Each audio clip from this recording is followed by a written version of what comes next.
The story begins on the continent of Kunaaan, which is ruled by three great kingdoms who are always at war with each other. However, an ancient monster called Dagon Zot wakes up from its long slumber and is now threatening the well-being of everyone on the continent. There is no force on the continent that can face it alone, and whenever it wakes up, it lays waste to entire towns and countries and destroys everything with its massive claws and destructive flames. It is so strong that no one has ever even managed to slow it down enough for the people to escape the destruction, and it always ends up claiming thousands of lives. 10 years before the present day, the three great kingdoms join forces and task humanity's strongest mage and swords witch to seal Dagon Zot once and for all. One night, we see a boy named Hero gather a force of cloaked mages alongside his legendary parents to conduct the sealing ritual. Once the purple moon rises, the purple-haired sword witch decides to use herself as bait to lure the evil dragon out with her two juicy plots. Soon, a massive shadow appears on the ground and two massive claws come out of it, followed by the hideous dragon who lets out a massive roar before deciding to have the mage's wife for dinner. As the dragon approaches her, she breaks her chains and casts a binding spell to hold Dagon Zot in place.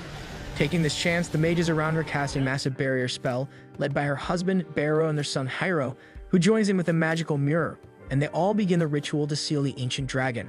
Everything looks good, but then suddenly, someone shoots Barrow in the back with an arrow, and he falls to the ground like a noob. Despite his injury, he urges them to continue the sealing ritual, but Zot breaks free and rushes toward Hero to strike him down.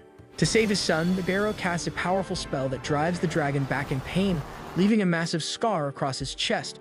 But for some reason, a similar scar also appears on Hero's chest. After tanking the spell, Zot decides to unleash its flame breath and burns everything in sight. But thanks to his father's protective spell, Hyro manages to survive. 10 years later, Hyro has grown up, and we see him wandering through different lands wearing a cloak with a giant sword strapped to his back. He keeps traveling until he reaches a new city where guards are checking everyone before letting them in. Hyro joins the line, and when his turn comes, one of the guards becomes shocked after looking at his face and lets him pass without any trouble. Hyro roams around the city, exploring its streets until he notices a little girl announcing the arrival of someone named Nambuko, who rides in a grand chariot surrounded by guards and soldiers. The rich merchant showers the crowd with bronze coins, pretending to be generous, and everyone bows down and starts fighting over the coins. One of the coins falls next to Hyro, but as he tries to pick it up, a little kid named Pishet snatches it and runs away. But then his gang's vice leader slaps the coin out of his hand and tells him not to take Nambuko's money because he's just distributing the money he took from them in the first place. One of the boys says that if he were to steal something, it would be the Grand Trova, which is a magical item said to grant any wish, including unlimited food and wealth forever. But their leader tells them to forget about it, saying it's impossible to steal the Grand Trova and warns them to leave before they get in trouble. Still, Pishet stays behind after seeing the Grand Trova up close and decides to sneak onto the chariot when no one is looking, but unfortunately for him, Nambuko notices him inside the chariot. Meanwhile, Hyro notices a man on the street claiming he has the rare crest of dragon warding that once belonged to the legendary hero Dalhabard, who defeated the evil dragon. But the man's version of the story is completely different from what Hero knows happened for sure. Suddenly, one of the street boys snatches the crest from the man and runs off, but his massive bodyguard Hake catches the kid and lifts him into the air. The man orders him to punch the kid a few times to teach him a lesson. But before the massive pigman can do anything, Hera steps in and places his massive blade against the guard's ugly face, warning him not to make him use it. The man says that the crest is an heirloom and he can't just let anyone steal it, so Hyro offers a gold coin to buy it off him. The man agrees and thanks Hyro for walking away. On the other hand, the little thief complains that Hyro ruined his plan because he was distracting the bodyguard so his gang could steal more goods. After that, the boy quickly snatches the crest from Hero's hands, saying he's taking it as a fee, and runs off with his friends. They escape to their hidden base inside the city, but Hyro sneaks into their hideout and takes back the crest. He asks the leader for his name, and the kid says it's Timit. Hyro then shows him the crest and says that it belongs to him, and then jumps off the window and starts running across rooftops, with the kids chasing him through narrow alleys. Meanwhile, a mysterious man named Juru walks through the market, asking everyone about Hero while showing his sketch.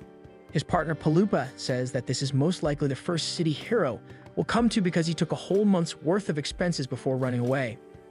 On the other side of the city, the mayor of the city hosts a grand dinner for Nambuko, who pressures him into selling all of his magicite to him. The mayor worries about rising prices due to Nambuko's monopoly on the mineral and the unrest it might cause. But Nambuko threatens him with his forces and says that controlling the masses is easy using fear and that he should accept his offer. After that, his partner, Sharisharum, brings out the Grand Trova and says that if he accepts their offer, they will use it for his benefit. Just then, someone uses a small dragon-like creature to steal the Grand Trova with its sticky tongue, but Sharisharu uses her magic to blow the mansion's roof open and causes Peshet to fall down with the Grand Trova. Back in the city, Hiro is having the time of his life while getting chased by the street gang. As they chase him across rooftops, one of the boys falls down, but Hiro grabs his arm and saves him. Suddenly, a boy calls out to Tumit and tells him that Peshet has been caught stealing the Grand Trova and is about to be executed. Hearing this, the kids instantly run to save their friend, leaving Hiro behind, making him wonder about the idea of friendship. At dawn, we see Peshet tied with ropes in the town square, with a crowd gathered to watch his execution. Nambuko and the mayor watch the scene from the balcony, where Nambuko tells the mayor that this execution will serve as a good example to instill fear in his people. But before the boy gets slaughtered, Hiro walks out from the crowd and tells Sharisharu to stop. He introduces himself as a wandering swordsman and says that they are going too far with this punishment. Hearing this, Sharisharu laughs and orders the soldiers to get rid of the poor-looking swordsman. But instead of freaking out, Hiro simply smiles and says that it has been a while since he got goosebumps like this, and then goes on to absolutely destroy all of them like Madara Uchiha. Sharisharu joins the fight and shoots him with her lightning spell, but Hera dodges it skillfully and then strikes down the soldiers in front of her. At first it looks cool, but then the soldiers realize that Hero's sword didn't do any damage to them at all. Sharisharu asks what Hiro is doing here with that toy and orders everyone to surround him. Things start looking bad for our hero, but then Jiro appears out of the blue and joins Hiro alongside Palupa. Tomid's gang takes this chance to rescue Peshet and get out of there. Palupa tells Giru that it's his fault for telling Hiro that he would become a master swordsman in 10 years, and then he turns to Hiro and says that he can't even hurt Dagon Zot at his level, much less defeat it. Seeing all this, Sharisharu grabs the Grand Trova and prepares to make them all turn to dust using a strong spell. Hiro recognizes the blue item and says that it's the sealing item that belonged to his dad, which makes Nambuko wonder who Hiro was, but then he says that it doesn't matter as he turns around to walk back in, thinking Sharisharu's attack will destroy them anyway. Things look really bad for Hiro and his gang, but just before the attack can hit them, a massive shadow appears on the ground and a claw comes out of it, blocking the attack before sending it back into a mountain. After that, the massive evil dragon, Dagon Zot, comes out of the shadows, surprising everyone, revealing a massive marking on his chest similar to Hiro's. Seeing the evil dragon, Hiro becomes blinded by his thirst for revenge and unleashes a flurry of attacks against the massive dragon. But the dragon easily captures him and knocks him unconscious. Jiro swoops in to help Hiro, but the soldiers around them start raining down arrows on Dagon Zot, some of which are aimed at Jiro and Hiro as well. But before they can get hit, Dagon Zot saves them and then knocks down the soldiers around them before vanishing back into the Shadow Realm and getting out of there. Seeing all this, Nambuko starts laughing and tells the mayor that terror is finally revived, and if he has the power to save his people from the evil dragon, they will fear him for all their lives and obey him. He says that Dagon Zot has reawakened for his use and walks out of there, setting their course for the land where wishes die. The story then shifts to the thieves' hideout, where Hiro lies unconscious. Jiro recalls events from 10 years ago when Hiro's parents tried to seal Dagon Zot inside the buffer zone, located between the three powerful kingdoms. Hiro's mother, Kismetit, sacrificed herself to draw the dragon out while his father, Barrow, performed a sealing ritual using a sacred mirror and 100 powerful sorcerers. Sadly, the attempt failed, and despite Jiru's efforts to save Hiro, his parents and all the mages were consumed by the dragon's soul-devouring flames. He tells everyone that anyone who dies from those flames cannot be revived, even using the resurrection spells, which means Hiro will never get to see his parents ever again.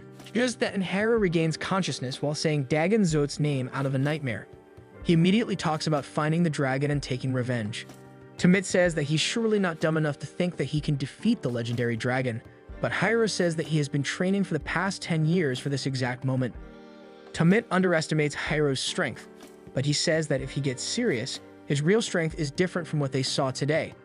Peshet suggests using Grand Trova to defeat Zot, reminding Hiro that it was the same thing his father was trying to do. Hiro then asks them about Nambuko, and Tomit explains that Nambuko is an evil arms dealer who sparks conflicts between kingdoms for profit, manipulates markets, and drives merchants to bankruptcy. Hiro says that he will find Nambuko and get the Grand Trova to defeat Dagon Zot, and heads out with Giru and Palupa. While walking through the city, Palupa demands the money Hiro stole and gets furious when he finds out that he used some of it on a fake crest. The scene then shifts to Sharisharu, who angrily contacts Nambuko using a magical mirror spell. She confronts him about abandoning her in the city, but Nambuko coldly orders her to find the boy that Dagon Zot saved. Back in the city, Hiro and the gang decide to have a meal. Palupa reminds them that they are working with limited funds and refuses to spend it on a fancy place, and takes them to a back alley shop. The shopkeeper refuses to serve them because of their actions this morning, but then a cat-eared girl named Erin jumps down and invites them to a good restaurant. They take her up on this offer and enjoy a nice meal at the place. In return, Erin asks them about Dagon Zot and why it appeared in the city this morning, and then asks if it had something to do with Hiro being Barrow's son. Hearing this, all of them become alert, and Hiro asks how she knew that. In response, Erin picks up a piece of meat and tells Hiro to remember her name before getting out of there. Once she walks away, Jiro advises Hiro not to let such pretty girls lead him astray, and then they talk about getting a place to spend the night, but Palupa says that they will sleep outside because they can't afford it. He also asks for the bill and finds out that Erin also ate there and said that they were her friends and would be paying for her as well, which makes him really mad.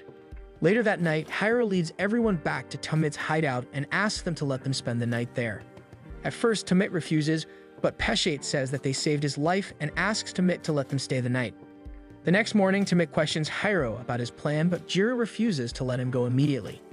He says that his sword skills are still unpolished, and he needs to first train enough to be able to deal with the monsters they might encounter in their journey. They also ask to be able to stay at the hideout for a few more days, and Jiro offers to cook them warm meals in return. After that, Hiro and the gang venture out into the desert, where Jiro lets Hiro get his rear beaten by some measly slimes. Palupa reminds Jiro that Hiro has no talent as a swordsman, but Jiro says that all he knows is teaching sword skills, so they don't have much of a choice. After that, Jiro decides to go hunt some monsters to help with their money problem, and Palupa sits down to count his money while watching over Hiro. While talking, Hiro notices a massive sand dragon crawling out of the sand behind Palupa, and he decides to attack it head-on like the bird brain he is. The attack does 0 damage to the massive dragon, which opens its mouth as if it's going to eat them for lunch, but then everyone gets surprised when they find a beautiful maiden sitting on its tongue. She walks out for the dragon's mouth and thanks it for the ride before sending it back, and then walks up to Hiro and starts listening to his heartbeat like a pervert. She says that it sounds beautiful and then tells Hiro to come with her. The strange girl introduces herself as Serato and gets closer to Hiro once again while looking into his eyes. Before Hiro can say something, Jiro arrives and suddenly attacks Serato, but Hiro stops him. Serato continues behaving strangely as she keeps herself busy picking something from the desert floor while others take the chance to run back to the base. Later, Hiro reflects on Serato's odd presence. Tomedy teases him, saying he's just a lonely guy who's fallen for her, which annoys Hiro. Despite being annoyed, Hiro can't help but feel concerned for her. Tomate reminds them that they, too, are orphans and expresses sympathy for Hiro's loss, even if it happened long ago. Meanwhile, in the city, Sherisharu and her soldiers continue looking for Hiro without success. Finally, she decides to use her mirror to find him but fails. Suddenly, Serato appears, walking silently on the road. The scene shifts to a floating castle where the mastermind Nambuko is reviewing business reports and tells Dr. Bafalapa to prepare weapons for an upcoming war. Despite urgent matters at hand, Dr. Bafalapa oddly shows concern for Serato's well-being. Serato mysteriously appears at a thief's hideout, surprising everyone. Tumit feels like he's in a typical Chad moment when he's instantly smitten by her beauty, but quickly gets annoyed by her attitude. Hiro asks her if she really came to find him, to which she warns him that she'll find him no matter where he goes. Tumit then mocks our hero, saying that his mission to kill Dagon is now postponed because he's found a new lover. Hiro ignores his words and agrees to keep her with him and takes her outside. The next day, Jiro and Palupa go to the market to buy some things, but they are short on money, so Jiro decides to go on a hunt. Meanwhile, Hiro heads into the desert with Serato and tries to improve his combat skills.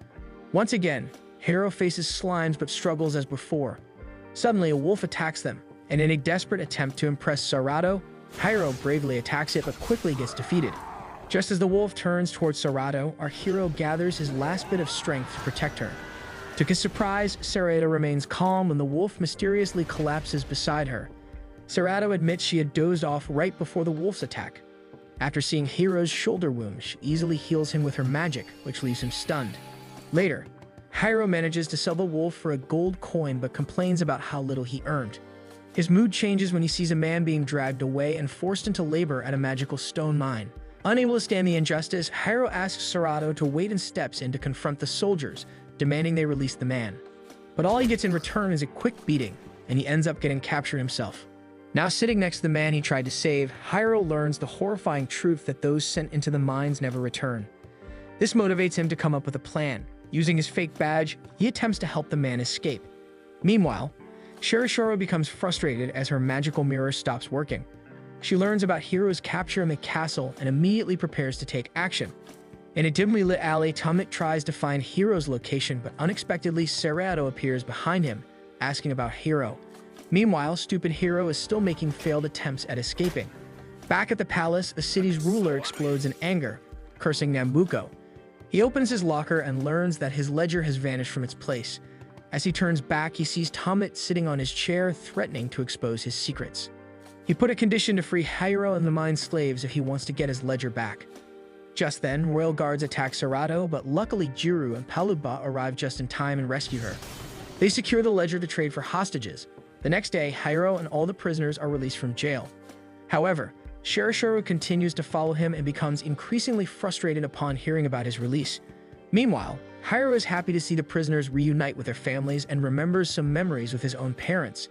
Scene shifts to night, where Tomit is sitting alone in the window and eating, when Hiro comes asking him to join everyone at the table. Seeing them eating together like a family brings a smile to his face. The next morning starts off with their casual breakfast and Jiro's warning to Hiro to train alone with him. As they head outside, Hiro notices Serato following them, so he stops and offers her a gold coin to leave him alone. Meanwhile, Serato meets Eren, who invites her to a special place. As Hiro continues training, he becomes frustrated by repeatedly fighting slimes and pleads with Jiro.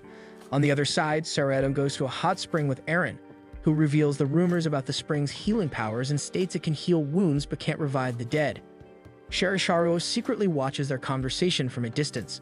Elsewhere, Tomit and Palupa stumble upon a flyer offering a reward of 300 gold coins for capturing a monster in a healing spring. Meanwhile, Jiro and Hiro are already locked in a battle. Hiro is tired of all the training and wants to confront Dagon Zot, but Jiro stresses that relying only on Grand Trova's strength isn't enough to defeat Dagon Zot and that Hiro must master multiple skills. He reminds Hiro of the 100 wizards who failed to seal the dragon, which makes Hiro angry, and he attacks Jiro. On the other hand, at the healing springs, Eren is getting information from Serato, who keeps acting dumb until Eren loses her calm. Shirashiro also joins them soon, and they start talking about the scary monster of the spring. Meanwhile, the fierce battle between Jiro and Hiro is still going on when Palupa and Tomit arrive. Jiro finally knocks Hiro out, shocking both of them as they run to check on Hiro, but Jiro says that he will take Hiro to the healing springs. On the way, Nambuko's guards watch their group as they pass. At the springs, Hiro and his group enjoy the healing powers of spring when Jiro reveals his plan to kill the monster and get the bounty. On the other side, girls keep talking about their type of men when Shirashiro and Eren's ears wiggle, sensing the presence of someone. Shirashiro reveals about Nambuko and her mission to find Hiro, which startles Eren, and she quickly vanishes with Serato. Shirashiro's guards are still present at the location and waiting for her order. Hiro's wounds have almost recovered when Tomit asks about the scar on his chest, to which Palupa reveals the tragedy of Balbago that led to this scar. Meanwhile, Shirashiro locates Hiro using her magic and issues an order. Jiro tells Hiro that their journey isn't just training and many tasks lie ahead that need resolution. This makes Hiro happy that Jiro has finally agreed to his plan. Seeing them laughing together, Shirashiro signals her troops to wake up. Just when they are talking, a chaos erupts and a giant octopus creates havoc, capturing Serato. Eren quickly leaves the scene as the monster continues its rampage, attacking everyone around. Monster even captures Shirashiro and throws her away. Jiro steps forward and defeats the monster. Hiro finds Serato near the lake and asks about her well-being. Palupa and Tomit give the lovebirds some space. After subduing the monster, they bring it to the city and discover the original announcement was a trap set by Shirashiro to capture Hiro. They plan to sell the monster tentacles to wealthy buyers and use the money to fund Hiro's armor quest. However, the armor turns out to be too expensive, forcing them to compromise and settle for cheap chainmail. The next day, the protagonist says goodbye to the kids and prepares to continue his journey. To everyone's surprise, Tomit expresses his desire to join the party despite his friends' objections as they get ready to retrieve the Grand Trova and return. They make a promise and set out on their journey with new determination. On their way, they encounter Eren, who reveals that Shirashiro was behind the monster incident and expresses her desire to join their party. She provides a map revealing the location of the Nambuko and points at the location on the map where wishes die. However, she is a greedy woman and says she will only share this information if she's allowed to join them. Hiro, being a bit of a pervert and fond of cheap thrills, easily agrees. Seeing this, others let out a sigh and started walking behind them. They continue through the desert until they see a sign warning about dangerous bears in the area. But our hero is only thinking about the dragon and moves ahead, while the group stays behind for a moment. Palupa taunts Eren for being with them, but she replies that Hiro gave her permission. Our boy scolds them for being slow, but falls down a big sand hill faster than your ex slipped from your hands. At that moment, a strange bird flies over them and opens an eye on its belly that allows Nambuko and his minions to watch the group and see where they are. The group keeps moving until they reach a forest where they stop to rest and gather food and water. Tamin is amazed by everything because he thought there was nothing outside the city but the desert. Then the same bird returns and attacks the group, but they manage to dodge it and hide behind a rock. However, the bird turns back to charge again, so our boy steps forward to show his training. The bird reaches him, but he fails to hurt it with his sword, so Giru steps in and drives it away. Afterward, the group wonders where to sleep and decides to go deeper into the forest since the bird is too big to fly there. They make a fire and cook some food. After a while, Giru wonders why Serato is taking so long to fetch water, so Hera goes to look for her but finds Eren playing a harp in a tree. He asks about her plan and the reason why she's helping them, to which she says she just wants information and money. He tells her about his plan to get the Great Trova at all costs and asks her what she'd do if she gets it. She replies that she'd create a hot chick like our hero. Then he leaves to find the spring where Eren said Serato was. Meanwhile, Nambuko is trading his inventions for magic stones and offers his most powerful product that will help to launch a surprise attack on Kilias. Then he contacts Kilias' lord and sells him another product to stop Bonus' attack. Just then, Sherisharo arrives and Nambuko warns her she has only one more chance or she'll lose her place by their side. He tells her about his watchbirds called Hawkeyes that he sent to attack Hiro. He decides to give one of the birds to locate the group and warns not to fail this time. Meanwhile, Hiro and his group are moving forward, discussing the price of magic stones. Sherisharo then opens a portal to teleport guards to them, while Hiro and his friends reach a place with clear water pools and rich soil. Just then, Sherisharo and her men appear and block their path by summoning giant golems.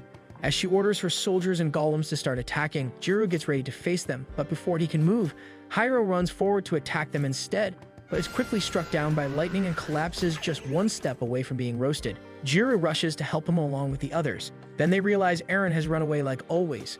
Meanwhile, Jiro is fighting with soldiers when Sherisharo attacks Hiro again, but this time she attacks with ice and causes his sword to break, leaving him defenseless against her. Jiro tries to reach them, but a giant golem stops him and forces him to fight it instead. Palupa throws his luggage to Tamit and pulls out strange red cards with a pink-haired baddie drawn on them. When he throws it on the ground, a chest with monster legs appears, and from it a girl named Mumu comes out, asking what weapon they want. However, he tells her that he wants to escape to save their lives, so all of them enter the chest. Meanwhile, Sherisharo is preparing to take Hiro to Nambuko, but Jiro appears, running towards them, which enrages Sherisharo, and she comes up with an even more powerful attack that breaks the ground beneath their feet and traps Jiro in a bubble filled with thorny vines. She stabs Hiro's hand with the tip of her umbrella and keeps on hurting him until Hiro begins to transform his eyes, turning red, his teeth sharpening and his nails turning into claws. He is exuding a powerful evil aura, and with just a few strikes, he takes down several of the Sherisharo's guards. Seeing this, a guard warns her that they must retreat, and she gets scared and opens a portal to flee. Just before Hiro reaches her, he returns to his normal state and collapses to the ground with exhaustion. While unconscious, images of Jiro, his body's mark, and how he fought the men flash in his mind. After some time, Hiro wakes up in the desert and wonders what happened. Just then, he spots Nambuko riding his chariot nearby and quickly hides behind a rock. Meanwhile, Mumu teleports the group back to the place where they were before and asks Palupa to pay her for her services. After getting her payment, she kicks Palupa in the chest and disappears. Serato and Tamit find Jiro lying unconscious, but Serato manages to wake him up by using her magic. She asks him about Hiro, which makes Jiro jump up, and he runs towards the cliff to look for the young master. Everyone else follows him and looks down the cliff only to see all the guards killed by Hiro and wonder what happened. On the other hand, we see Nambuko meeting the purple-haired woman to show her a new weapon that he is developing. Dr. Bafalapa is getting the things ready to finally show off the weapons working. They have an orc and some prisoners tied up near a small mountain, where they've set up their strange machine. Bafalapa activates it, and suddenly a red light absorbs both the orc and the humans, fusing them together and creating a new kind of monster. Seeing this, the woman congratulates and praises Nambuko for the successful fusion. Here, we discover that Nambuko's plan is to create a powerful army of monsters. Upon seeing this atrocity, Hiro comes out of hiding and rebukes Nambuko for using humans as toys. Since his sword is already broken, he decides to attack Nambuko with his fists and rushes towards him. Nambuko swiftly dodges his attack and places his sword on Hiro's throat, confessing that he was looking for him. When Hiro demands Grand Trova from him, Nambuko mercilessly throws him towards his guards and walks away. Meanwhile, the rest of the group approaches the defeated guards and finds Hiro's broken sword there. Eren wonders if magic was used, but Jiro disagrees with their speculation. Just then, they spot human tracks on the ground and decide to follow them through the desert. Meanwhile, Nambuko thanks the royal lady for doing business by giving her a grand feast and his fine young men to please her. Then he leaves, murmuring that he only wants her money for the research. Just then, Sherisharo rushes towards him to apologize for her failure to capture Hiro, but to her surprise, Nambuko praises Hiro's strength and rewards Sherisharo and her men with a bag of money. In response, she hugs him with love and happily shouts that her life belongs to Nambuko. Meanwhile, the group reaches the place where they see the fusion of the orc and humans. Jiro realizes that it couldn't have been done by Hiro and urges everyone to hurry and find him.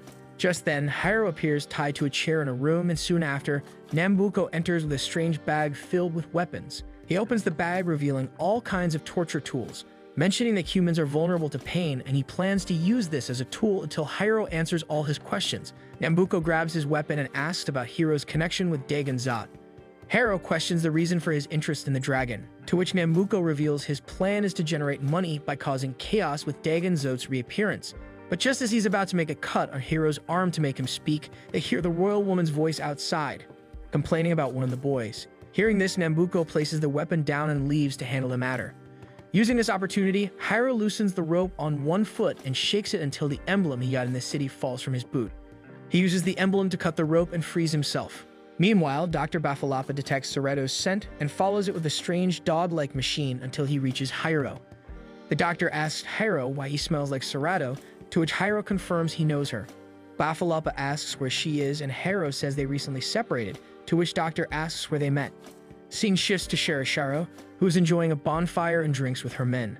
Her men are surprised at her unusual good mood. Shifting back to Hiro, he tells the story of the sand dragon and how Sarato approached to hear his heartbeat. Bafalapa is surprised she did that and approaches to listen to Hiro's heartbeat.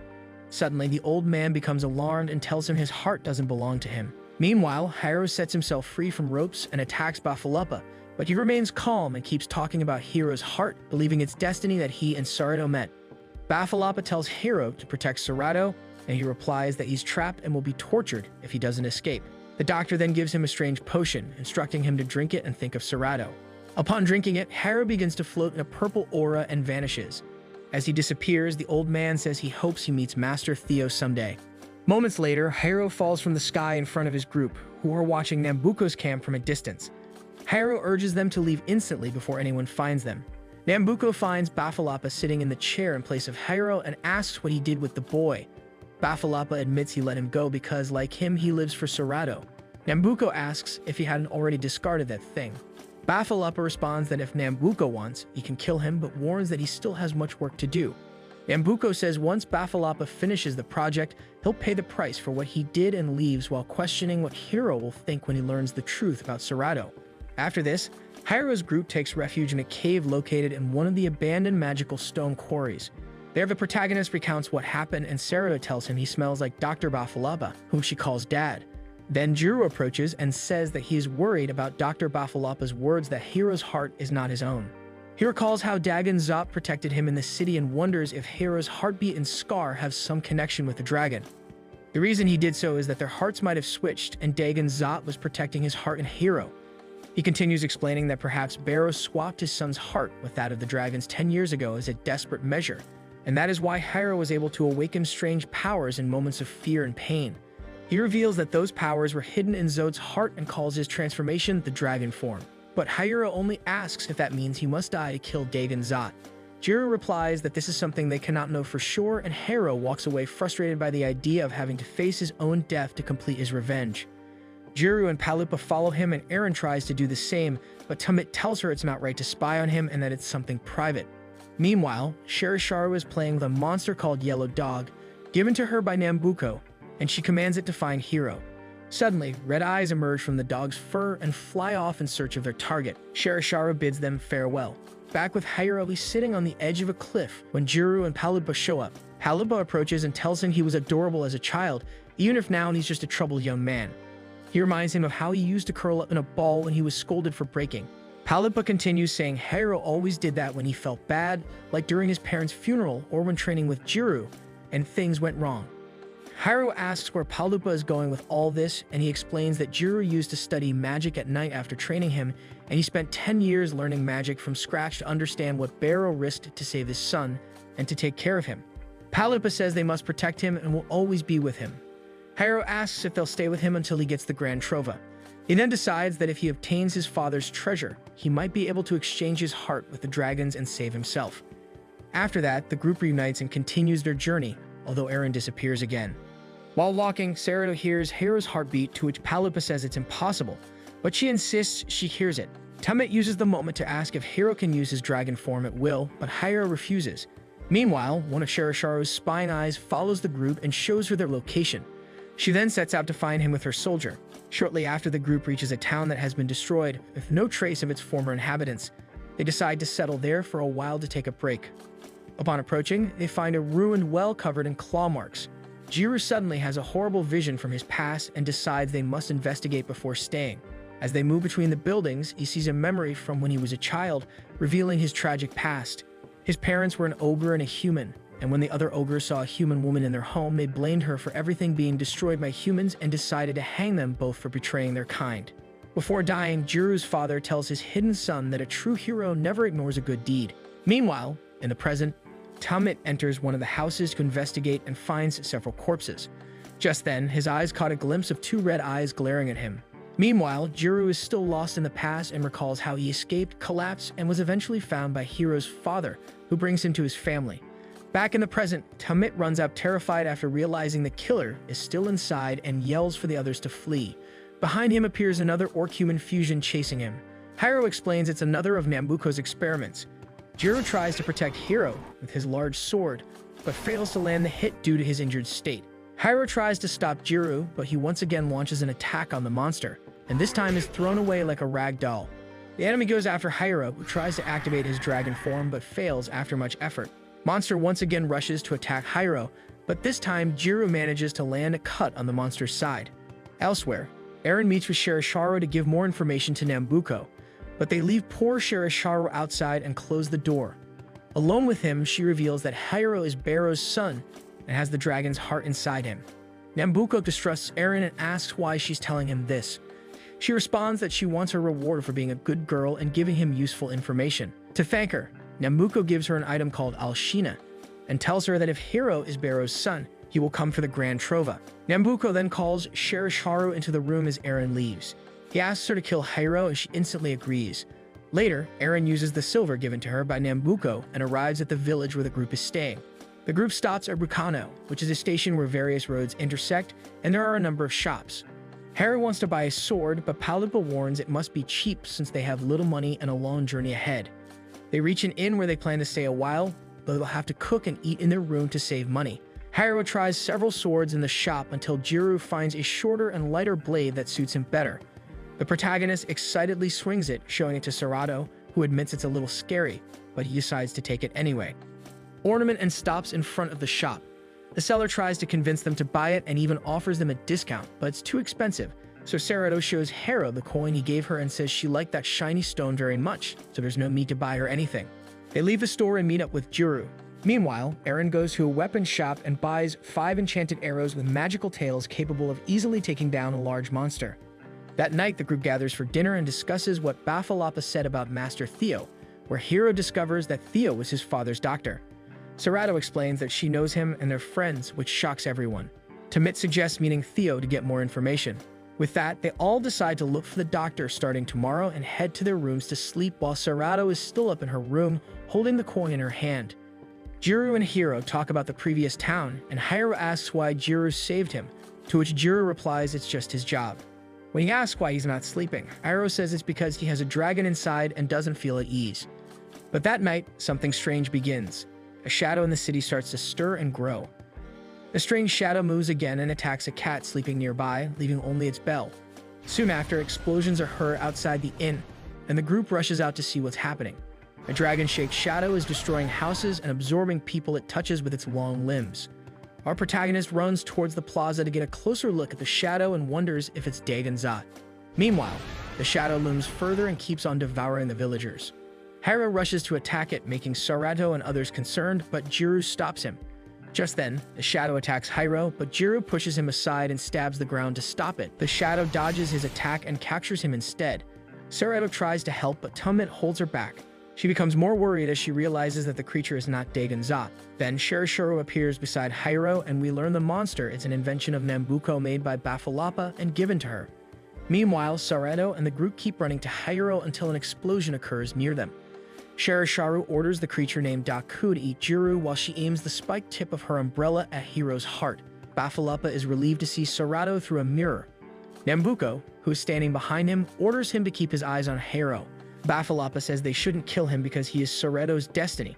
On the other side, Sherishiro launches a fierce attack on Hiro, but he grabs her weapon before it pierces his chest and she electrocutes him through it. We discover Nambuko's plan is to endanger the dragon's hearts so that Dagon Zot appears. Sherishiro keeps pushing her weapon toward Hiro's heart, but he yells at her not to hurt Jiro, distracting her. She still manages to pierce his skin slightly, triggering him into a full frenzy, and he activates his dragon form and throws her back with sheer energy. Meanwhile, Bafalapa is confused about which inner power he should use. Surrounded by dark lightning, Hiro faces Nambuko's guards emerging from the shadows. Jiro, who is still engulfed by the shadow, gets free with a flying arrow sent by Eren. Sherishiro orders Daku to attack Hiro, and the shadow rushes towards him, trying to devour him, but Dagon Zot's powers break it into tiny pieces, leaving everyone shocked. Suddenly, Dagon Zot's claws start emerging, and it appears roaring in its full form. Despite his warm state, Hiro grabs a sword and instinctively strikes at the dragon, but hits Jiro instead. Sherishiro and her team retreat, and all the surveillance cameras watching Hiro explode in front of the Bafalapa and Nambuko. Hiro regains consciousness and Sarato suddenly feels very ill. Moments later, everyone rushes to Jiro, lying in a pool of blood, and Hiro realizes what he has done and starts crying. The next morning, Jiro is resting in bed, badly injured and watched over by Sarato and Hiro. Hiro is feeling guilty and sad for attacking him. Meanwhile, in the kitchen, Palupa expresses dissatisfaction with the taste of the food he prepared. Suddenly, Jiro wakes up, bringing a sense of relief. Despite the hero's recovery, Jiro notices the smell of Palupa's cooking and acknowledges his efforts. The hero feels guilty for attacking Jiro, but Jiro and Palupa assure him that the attack wasn't his true self. Still, the hero is deeply affected by the event and feels sad about the damage done. His concern increases when Sarato warns him about the risks of healing Jiro's wounds. Hiro suggests to Jiro to take some rest, but he is concerned that Hiro's dragon form is dangerous, and if he keeps using it, one day he will be unable to cancel the transformation and be stuck like that forever. Afterward, Jiro lies back down and suggests they ask Master Theo if he knows anything about it, and falls unconscious once more. Meanwhile, a conflict arises between Palupa and Mumu over rare Surfuria herbs needed for Jiro's treatment, and Mumu leaves without giving the medicine. Tumit suggests returning to the healing springs, but Palupa fears it may not be enough. Then Eren presents his solution and directs them to the Kururu Canyon Valley, where the herbs are found. Hiro and Sarato instantly rush outside to begin their journey. Meanwhile, Nambuko is receiving massive orders for weapons, ammunition, and armor from various kingdoms, and even asks for false information to be spread that one of the nations has captured the dragon to increase fear and boost sales. Sherishiro is locked in her room with Yellow Dog and chatting nonsense with it. On the other hand, Hiro expresses frustration at the long distance they must travel, but Sarato reassures him that despite the journey's length, they will find Serafuria, and he will be okay. Meanwhile, Eren is at the inn caring for Jiro when Tommen approaches the group and expresses his suspicions about Sarato, saying she never eats and smiles. He is also curious why Sherishiro always knows where they are. He points out that Bafalapa works with Nambuko and Sarato is connected to him, so he doesn't trust her. But they don't have any proof, so Palupa suggests that he stay silent and focus on Jiro's recovery first. Back in the canyon, Hiro and Sarato reach the area where the herb is located, but it's very far down. Hiro tells Sarato to wait above, but she refuses and goes with him, determined to help Jiro.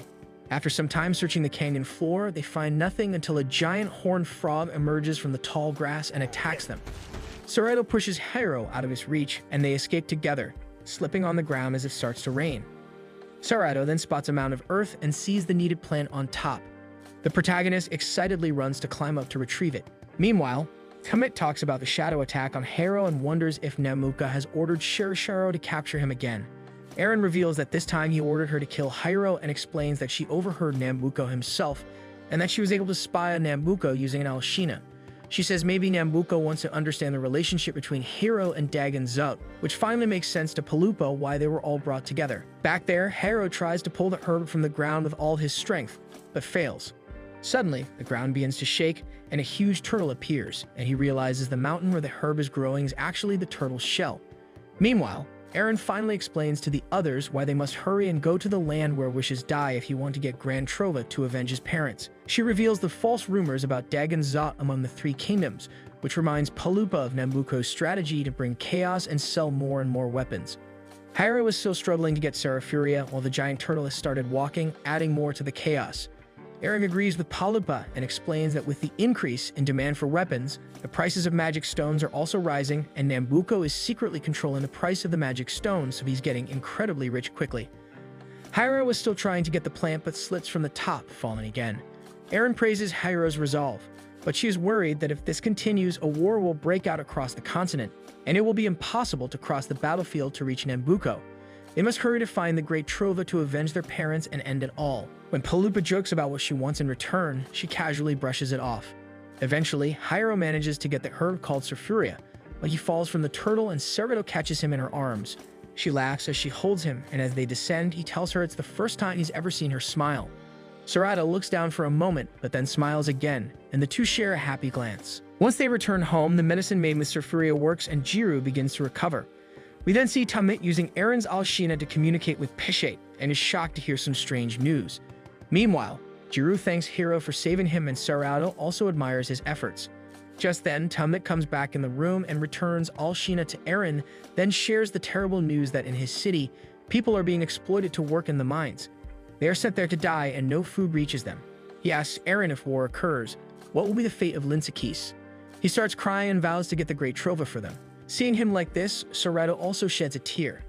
Hiro asks Palupa for details. The group then decides to rest and prepare to continue their journey the next morning. A few hours later, everyone leaves the village and Tamit tells Palupa that he thinks Serato's presence no longer bothers him because he saw tears in her eyes when he was crying. As they walk further, Jiru informs Hiro that Master Theo lives in these holy mountains. Hiro is confused about meeting Theo, as he is more concerned about the upcoming war. Jiru assures him that before getting Grand Trova, meeting Theo will be more helpful for them.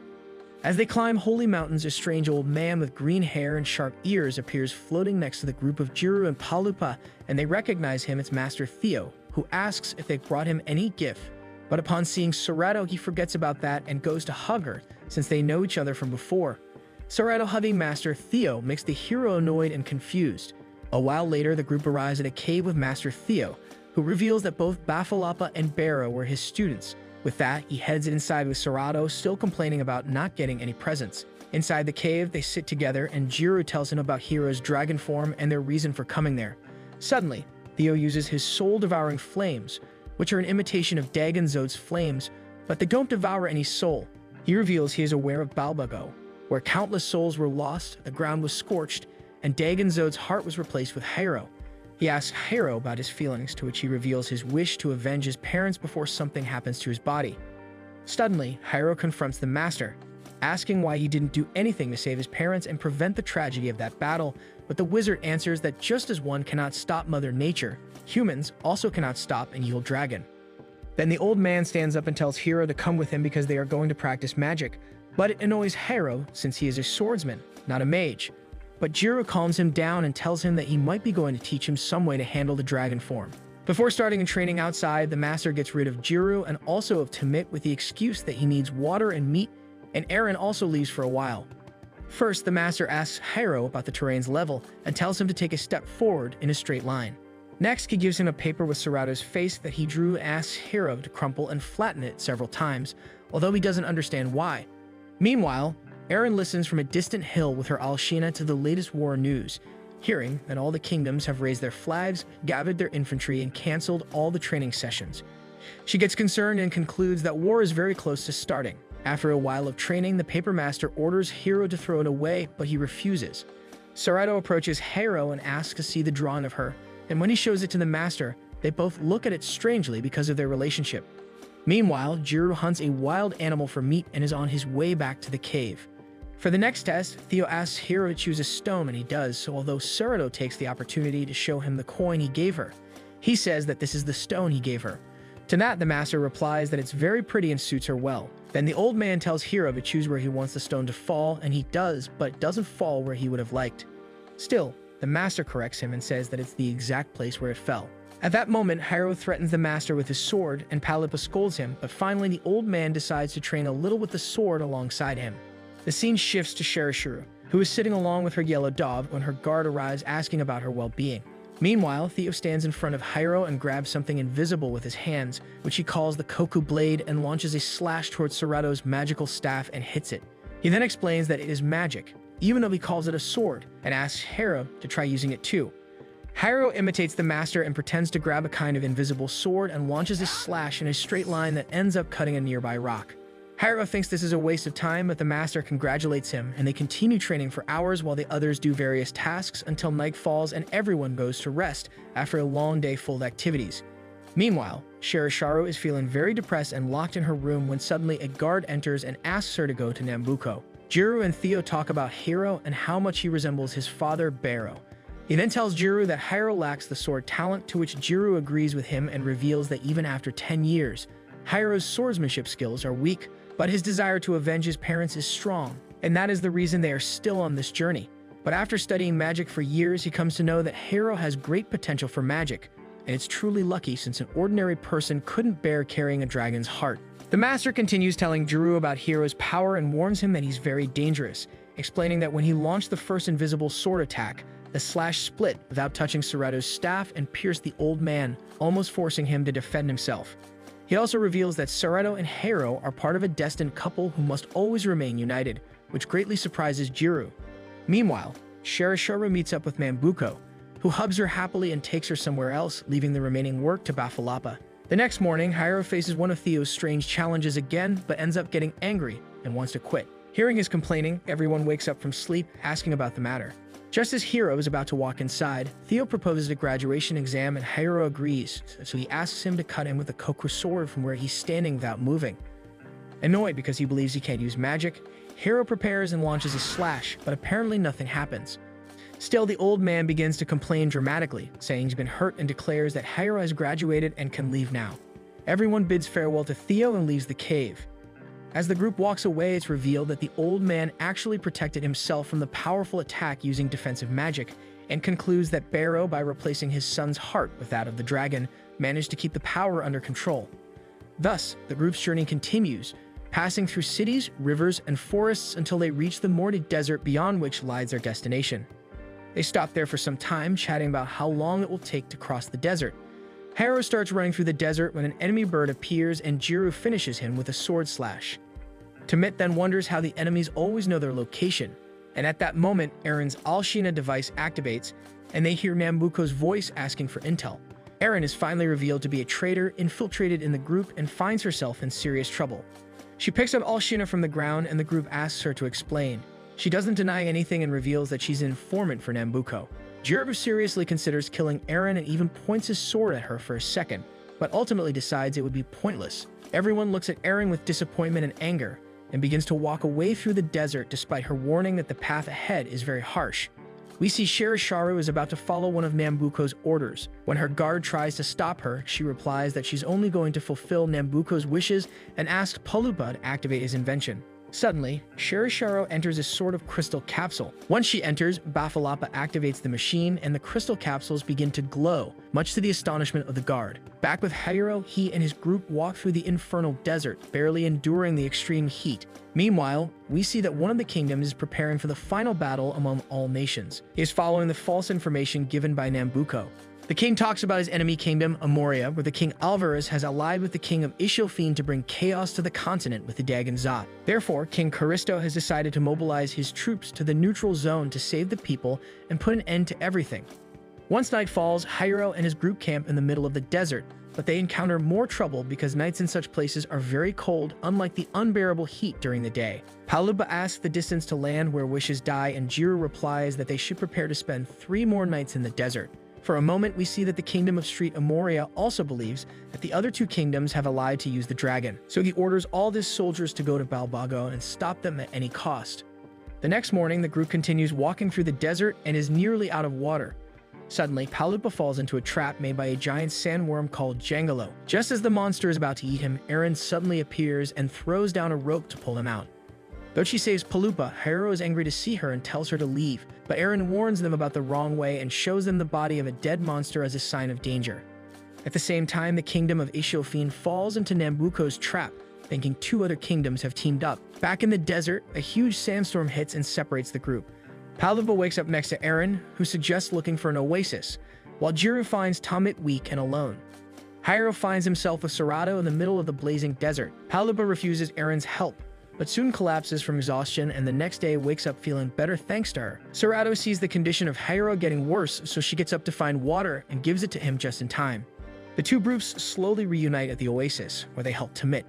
On the other side, Shirashiro appears in front of Serato and Hiro, looking much stronger after she is fused with the yellow dog. She mocks the weak state of Hiro and knocks out Serato to capture Hiro and teleports him to Nambuko using a magic stone. Meanwhile, the countries gather their armies in Balbago, preparing for the final battle once again at the same place as 10 years ago. When Hiro wakes up, he finds himself before Nambuko and Shirashiro. Despite everything, he only cares about his father's treasure and demands it back. He draws his sword and attempts to strike Nambuko, but Nambuko blocks him and threatens him, revealing that they already knew each other. Nambuko explains that he was present at the Balbago disaster, where he obtained the Great Trova. He confesses that he was the one who fired the arrow that wounded Barrow and prevented him from sealing the dragon. He reveals that even back then, he had the same plan, to bring chaos so the countries would spend all their wealth and he could become rich. Hiro accuses him of killing his parents, but Nambuko denies it and shifts the blame to Dagon Zot. He then asks Hiro how it feels to carry the heart of the dragon that was believed to be dead for 10 years. He recalls how he escaped unscathed thanks to a blood crystal from a dragon and was fascinated by the evil power of Dagon Zot's flames. He admires the power and beauty of the evil dragon. Hiro accuses him of glorifying something that caused the death of hundreds, including his parents. Once again, Hiro launches an attack but fails, to which Nambuko reveals his intention that he will not kill Hiro, because controlling the dragon depends on him being alive. Meanwhile, the desert group tries to find Hiro and Serato using Eren's device, and suddenly they hear Serato's voice faintly and start running in that direction. They find her alone in a giant crystallized stone with her magic staff. Jiru gets worried, saying her actions might attract a dragon, and insists on helping her. Still, she keeps hitting the stone and calling out for Hiro until her staff breaks, and then a dragon appears at full speed. The dragon opens its mouth and takes in Serato, to which Jiru runs to attack it. Suddenly, the dragon opens its mouth and reveals Serato, who tells them it's her friend and it will take them to Hiro. Palupa then remembers that when they first met her, she also came out of a dragon's mouth. We then see everyone flying over the desert on the red dragon with Serato sitting inside its mouth. Meanwhile, Nambuko communicates with Bafalapa to ask about the preparations, and the doctor says the magic remaining in Jirokia's sphere will be compressed in their mega magic reactor, and then they will send these reactors to Balbago. They just need to add the sealing treasure to the device they're building to conquer the continent. However, Bafalapa warns that they'll need all the energy from the mansion to acquire the necessary power, and Nambuko agrees. At that moment, the doctor detects something very strange on his radar, and then we see the group advancing on the dragon. As they continue advancing on the dragon toward the mansion, Tamit comments that it's more like a mansion resembling a demon's castle. Eren explains that it was once ruled by one called Jirokias. Suddenly, a large spear is shot from the enemy base, fatally wounding the dragon, which falls dead in a lower area of the fortress. The group manages to hide in time while Nambuko's minions approach. The mansion is higher up, and there's no way to reach it since they can't use Mumu anymore. Just then, a portal opens and Bafalapa appears, calling for Serato. Upon seeing him, she quickly approaches. The doctor is overjoyed to see his daughter and tells her they need to leave immediately, so he creates another portal and everyone escapes just in time. Once they are safe, Jiru and the others wonder if Serato is really Bafalapa's daughter, but she explains that her creation was at Nambuko's request. The group doesn't understand what she is, but the doctor clarifies that she's a magical doll he created. Upon hearing this, Palupa asks Tamit if he knew, and the boy responds that he had his suspicions, knowing somehow she wasn't like them. Palupa feels bad for not realizing earlier, despite that she didn't. Jiru asks the reason for Serato's creation. Bafalapa explains that Nambuko was present in the greatest battle of Balbago 10 years ago. But Jiru says that's impossible because only he and Hiro survived the dragon and its soul-devouring flames.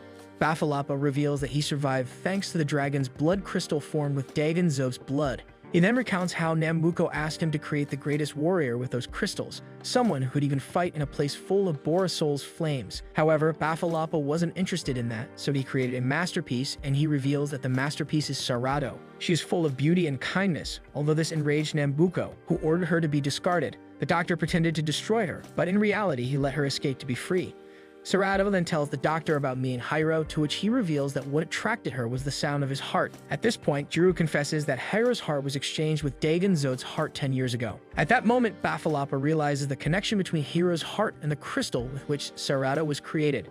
Sarado interrupts and tells him she must go to Hiro right away, but the doctor refuses and asks her to leave the boy, as the time of the dragon is soon to come and Nambuko will summon Dagon Zot. He suggests that he probably wants to use her too. However, Sarado disobeys the doctor, refusing to leave Hiro to his fate, and runs off with Eren.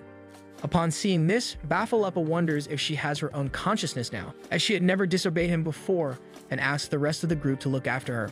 Paluba and Tamit are not happy with the old man's words, but Jiro immediately responds that they will take care of her and save Hiro from Nambuko.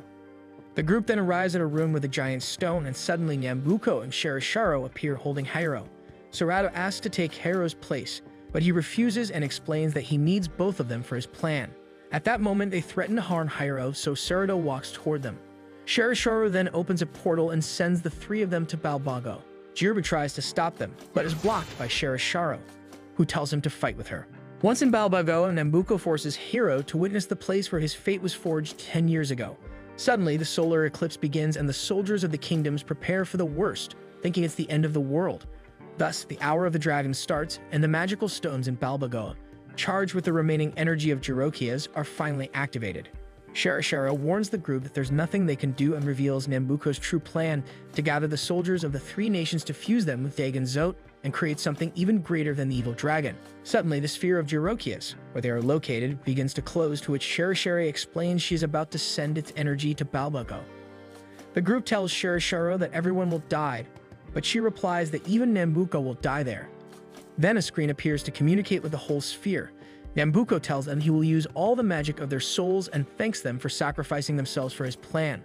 All of his men, servants, and helpers begin to scream and beg for help, except Shirasharo, who still believes shall be saved. However, he cuts communication, and Shirasharo realizes she never mattered to him either, so she begins to cry in despair and rage. Bafalapa then tells the group will try to get them out and reveals that his real body is in Balbago. Meanwhile, Nambuko tells Sarado that something within her will soon awaken, but just then, the real Bafalapa appears and tries to stop him. Still, this wasn't part of Nambuko's plan, so he attacked the old man, leaving him badly injured. Nambuko then looks directly at Sarado and casts a spell that prevents her from disobeying his orders and transforms her, revealing a new form. Nambuko commands her to fight Hiro, explaining that the fear he feels will trigger Dagon Zot's heart inside him and summon the dragon. Hiro begs Sarado not to obey, making it clear he doesn't want to fight her, but she begins attacking him mercilessly. Meanwhile, in the sphere, everything is shattering as it transfers its energy to Balbago. They try to find a way out but fail and realize that they can create a hole with Mumu's help. However, Mumu says she can't enter the enclosed space of Jirokias' sphere. Paluba asks if there's a weapon strong enough to break the sphere, and she says yes, so everyone offers her money, weapons, and jewels as payment to get out. Before leaving, Jiro speaks to Shirasharo and tells her that once they escape, she must take them to Balbago. She agrees and angrily asks Jiro to let her handle Nambuko. Moments later, Mumu aims a magic cannon from outside the sphere and fires, piercing its various layers. Meanwhile, Hiro begins to adopt his dragon form as Sarado attacks him, and Nambuko encourages the transformation. Once Hiro gives into his dragon form, he urges both of them to fight, calling it a beautiful battle between two people bound by fate. The dragon mark continues spreading across Hiro's body, and he attacks Sarado just as his friends teleport there. Hiro flies in the air and fiercely charges at her, but she easily defends herself. Then he prepares an attack from above and continues fighting. Seeing this, Jiro jumps in but is shockingly attacked by Shirisharo's sword. He asks why she did it, and we see her eyes glowing with the same color as Sarado's when Nambuko activated the obedience spell. Shirasharo starts crying and says she did it because she's an idiot and prepares to fight Jiro. Sarado and Hiro continue exchanging blows. Nambuko enjoys their fight for some time, then orders her to finish him. Hiro keeps on attacking Sarado until she throws him away. Using her long hair, she immobilizes him mid-air and begins smashing him into the ground repeatedly, then approaches to stab him with sharp weapons on her head. But just before she can strike, something hits Serato and sends her flying backward, and everything fills with smoke. Smoke rises, and suddenly the sun turns red, signaling that the hour of the dragon has fully arrived. In front of them appears Dagon Zot in his full furious form. Nambuko immediately activates his machine, and the dragon is struck by several beams of light. Nambuko gets excited by the success of his plan and offers the dragon a chance to fuse with the thousands of soldiers gathered there. But thinking the process might ruin his beauty, he also grabs the Great Trova and places it in the device, asking it to fuse with him as well. A huge circle forms encircling the red sun, and purple light begins to flow downwards towards a huge sphere. The sphere begins to crumble, and a massive explosion of light occurs over the dragon.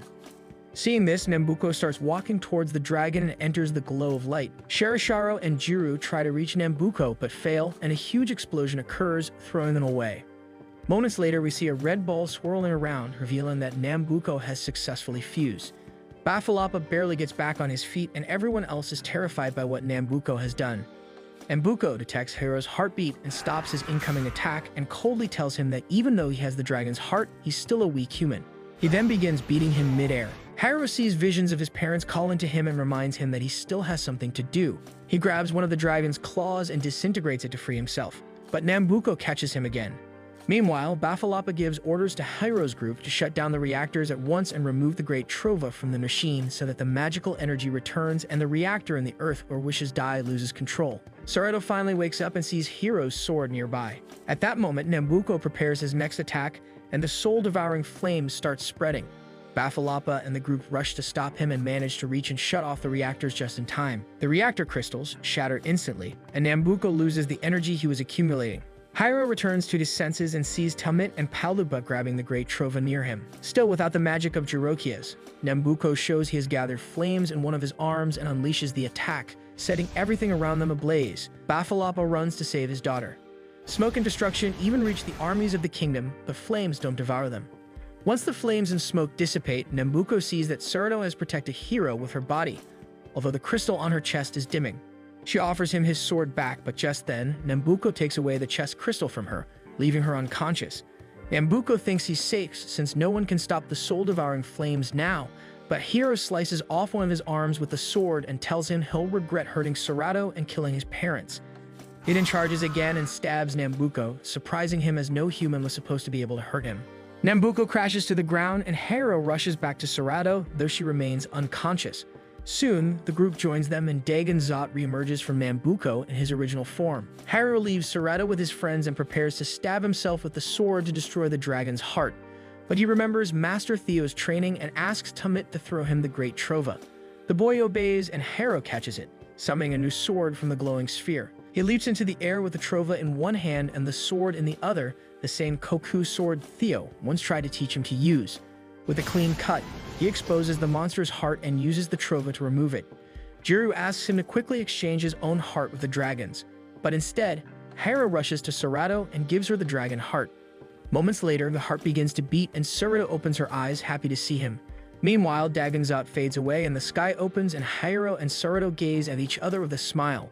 Palupa, Aaron, and Talmit fight over the Great Trova, but carelessly drop it, and it shatters into pieces.